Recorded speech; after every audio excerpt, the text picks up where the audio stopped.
how to delete your Snapchat account. Hey everyone, welcome back to the channel. In today's video, I'll show you how to delete your Snapchat account. So now, without further ado, let's get started.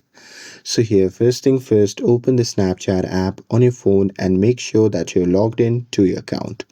And now here, once you're inside the app, just tap on the profile icon shown in the top left corner of the screen. And now here, once you are in the profile section, just tap on the gear icon shown in the top right corner of the screen. And now here, once you are inside the settings section, what you have to do is simply scroll down and tap on the option labeled as delete account. And now here, once you tap on this option, you'll be prompted to the Snapchat account management page.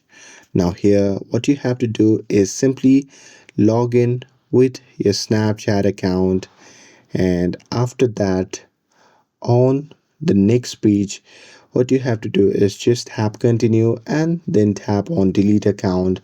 And once you do that, your account will first be deactivated for 30 days, and during this time you can log back in to reactivate if you changed your mind. But after 30 days, your account and all data will be permanently deleted. And that's it. With this, if you found this video helpful, then don't forget to like, share and subscribe to get updated for more videos. Thanks for watching, and I will see you in the next video.